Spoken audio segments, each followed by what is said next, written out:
I'm about to start generation 3 of my Nightmare Legacy Challenge, and if you have no idea how it works, what it is, and you would like a catch up as to where I've started from where I am now, this is the video for you.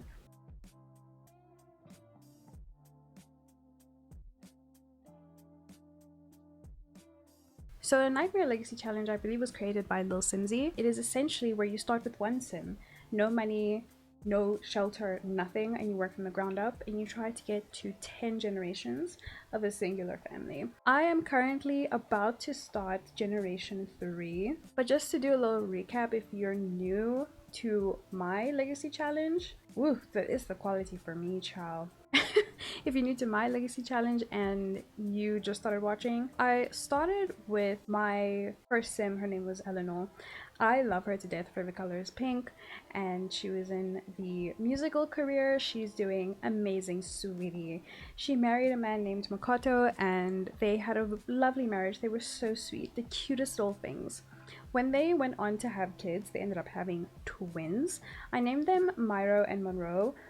The one twin is more academic, he's more normal in the sense of, you know, he's just gonna go through life how a normal sim would. He is in the astronaut career. Monroe, on the other hand, is a little bit erratic. I'm talking about he talks to himself sometimes.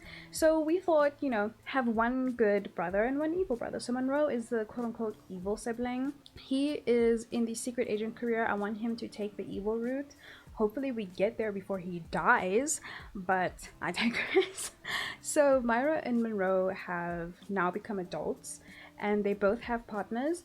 Myro is technically the heir, the good brother. He's married, his wife is now pregnant, and Monroe has a girlfriend. She is also pregnant. She got pregnant first, so she's probably going to give birth earlier. Now, what I had failed to take into consideration is the fact that the brothers are twins, meaning twins might run in the family. So I'm a little bit scared. I don't think I'll be able to handle more than 2 infants at once. That life stage is so annoying. I was so excited when it came out, but now I'm just like, just let it pass at this point. That's the only thing that makes me happy about having short lifespan, is that I don't have to deal with infants for that long. So this is just me making some changes to the house to prepare for the twin brothers to, you know, bring their kids into the world. So I have moved Eleanor to the spare room. It's kind of like a cottage type situation.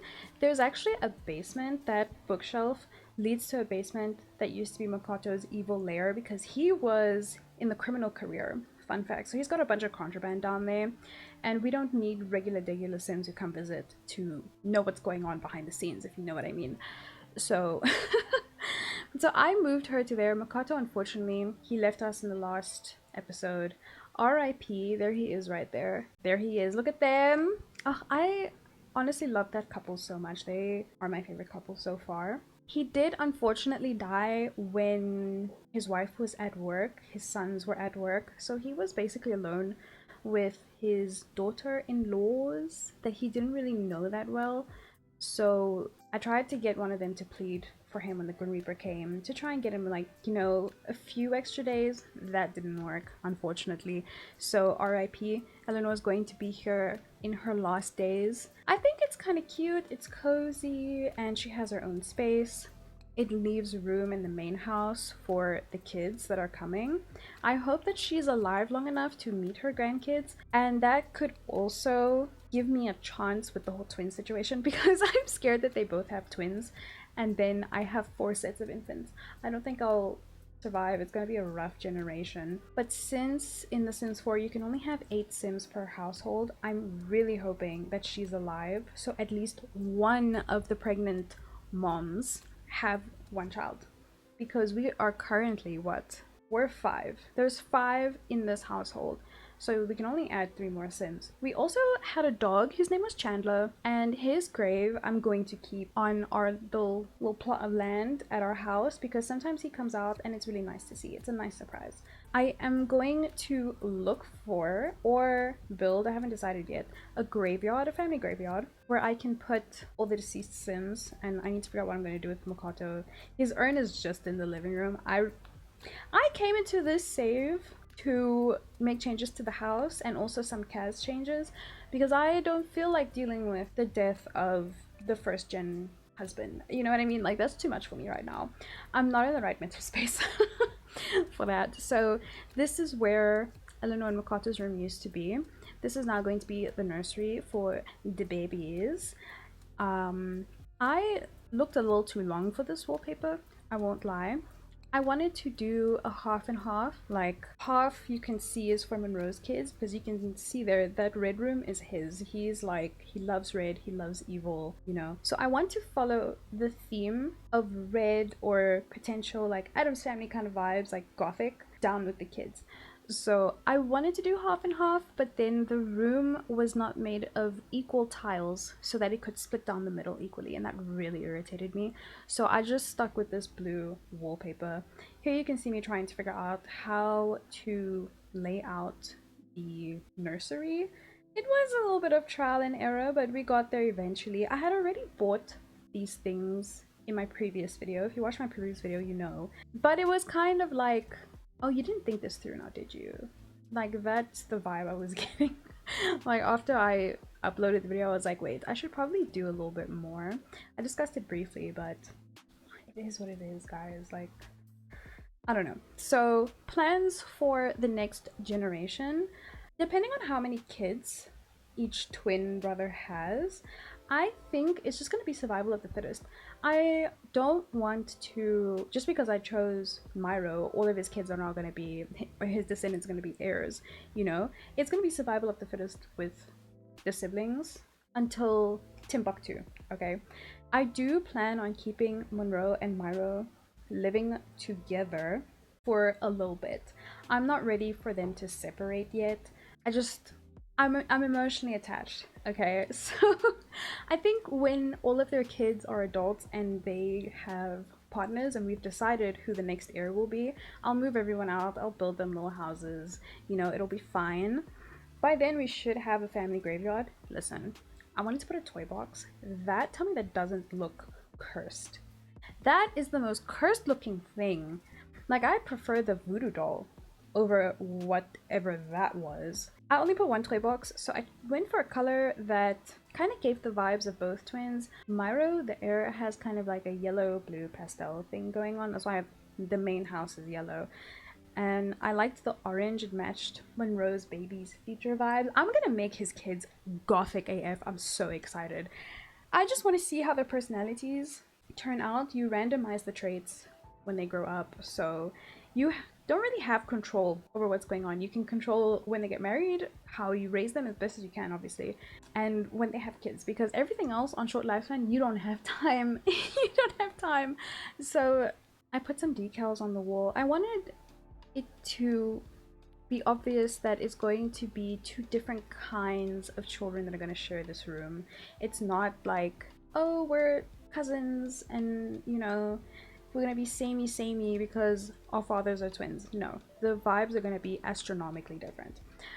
When I was done with that, I decided to modify some of the outfits in Creator Sim, because in my previous video I said I wanted them all to wear ugly Christmas sweaters, and I have decided that that is going to be a theme from now on. That's going to be how it is. I don't care what age they're in, what generation it is, what color theme I'm going for. They're going to have ugly Christmas sweaters. And to be fair, when I got to Eleanor, I was kind of sad. This is Eleanor. She is the founder, okay, the founding mother. This is Erica. She is Monroe's girlfriend. She is the one that got pregnant first. I decided to add a wedding dress for her because I do plan on having them getting married after the babies are born. Because, can you see the bump? She is huge. You cannot tell me there's not twins in there. Like, it is gigantuous. Look at that! Like, she is doing the universe's work, okay? Because that could never be me. That could never be me. So I decided to, you know, put a wedding dress on her and just do teeny tiny little changes to her accessories, because I don't think I was fully sane last episode. There was so much going on in the last two episodes. I don't think I was all there. So I decided to just come back and do a little bit more mindful planning, because this is not it. This is not it. I'm just doing, as you can see, subtle changes. As I was saying, when I got to Illinois, I got really sad because she's an elder. She lives longer than Makoto because she had kids, and Sims that get pregnant, they live longer because they can't die while they're pregnant. So it increases their lifespan. So she's still alive for now, but I don't know if she's gonna be here to see a winter where we all wear Christmas sweaters. And that thought made me really sad. Quick little backstory. This is Eleanor. She is the founding sim. She's cheerful, she's a music lover, and she is family oriented. She has the super parent aspiration. Oh girl. Ooh girl. So yeah, she is an elder. These are her sons. Myro, he is good, a perfectionist, and he is outgoing. We've got Monroe, erratic, evil, perfectionist. He wants to be public enemy number one. Myro wants to be someone with a nerd brain. This is Myro's wife. Okay, she's a klepto. Love that for us. She's also an art lover, and she's on flirty. I don't know how they got together with that, but I digress. She has the curator aspiration where she wants to just collect things. I think it goes well with being a klepto. Love that for you. We've got Erica Landgrab. If you don't know the Landgrabs, they got gang cash, okay? They're one of the richest families in like The Sims. So we really went for money with this one. She is loyal and overachiever, and she is a glutton. She loves food, and so do I. And she wants to be a best-selling author. So yeah, this is my current Sims family. If you are going to start watching my legacy challenge now, this will probably be a good time to start because I mean it's the start of generation 3. It's kind of like starting fresh. So if you are interested, comment down below which of these Sims are your favorite, and do you think Eleanor will survive by the time you have grandkids? Am I gonna have to deal with 4 infants? I will actually lose my mind. But anyways, I will see you guys in my next video.